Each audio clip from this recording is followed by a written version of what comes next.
അതും ഈ അറിഞ്ഞോ, നമ്മുടെ നാട്ടിൽ പുതിയൊരു സൂക്കേട് വന്നിരിക്കുന്നു, കൊറോണ. ഞാൻ അതിൻ്റെ ഒരു കുറവേ ഉണ്ടായിരുന്നു. ഇത്രയും കാലം നമുക്ക് ശ്വാസം മുട്ടലോ വയറ്റുന്നൊക്കെ ഉണ്ടല്ലോ. ഇപ്പോൾ കൊറോണ പേരുണ്ടല്ലോ. ഇത് അന്യനാട്ടിൽ നിന്ന് വരുന്നതാട്ടോ, ഇവിടുത്തെ അല്ല. അത് വേറെ എവിടുന്നോ വരുന്ന സൂക്ഷിച്ചും കണ്ടൊക്കെ നിന്നോണ്ടിട്ടോ. അത് കിട്ടിക്കഴിഞ്ഞാൽ മയ്യത്തായി പോകുമ്പോൾ പിന്നെ ഞാൻ വേറെ പെണ്ണിട്ട് തരും.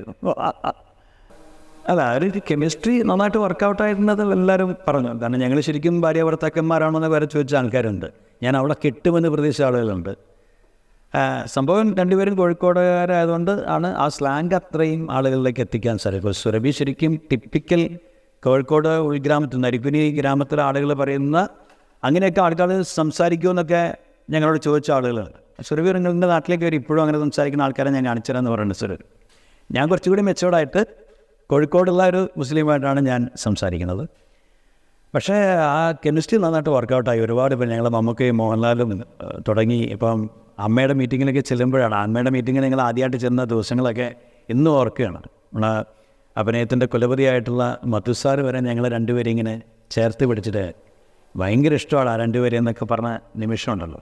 എല്ലാവരും KPC ലളിത തുടങ്ങി കബീർ പൊന്നമ്മ, സുകുമാരി ചേച്ചി, ഇവർക്കൊക്കെ ഇഷ്ടമായിരുന്നു ഞങ്ങളെ, എല്ലാവർക്കും ഇഷ്ടമായിരുന്നു.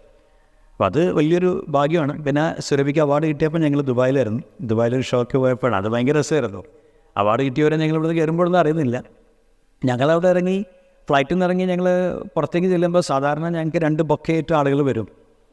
ഞങ്ങളുടെ സംഘാടകർ, ഒരു ബൊക്കെ അവൾക്ക്, ഒരു ബൊക്കെ എനിക്ക്. അന്ന് ഞങ്ങൾ കാണുന്ന കാഴ്ച ഒരു 19 ബൊക്കെയായിട്ട് ആളുകൾ ഇങ്ങനെ വരുന്നതാണ്. ദൂരെ നിന്നിങ്ങനെ വരുമ്പോൾ ഞാൻ സുരഭിയിട്ടുണ്ട് 50 ബൊക്കെയൊക്കെ, നമ്മൾ 2 പേരല്ലേ ഉള്ളൂ. അപ്പോൾ അവിടെ എനിക്ക് മനസ്സിലാവേണ്ടി പിന്നേട്ടാ എന്താ പറ്റി, വേറെ ആരെങ്കിലും ഉണ്ടോ എന്നൊക്കെ ഞങ്ങൾ സംശയിച്ചിട്ട് വരുന്ന ആളുകൾ മുഴുവൻ സുരഭിക്കാണ് പൊക്കോടെ, എനിക്ക് ഒറ്റ പൊക്കയില്ല. സുരഭി ആകെ ഇത് എന്താണെന്ന് ചോദിക്കുമ്പോൾ അപ്പോഴാണ് അവർ വിചാരിച്ചത് ഞങ്ങൾ നാട്ടിൽ നിന്ന് അറിഞ്ഞിട്ടാണ് വരുന്നതാണ്. ഞങ്ങളറിഞ്ഞിട്ടില്ല.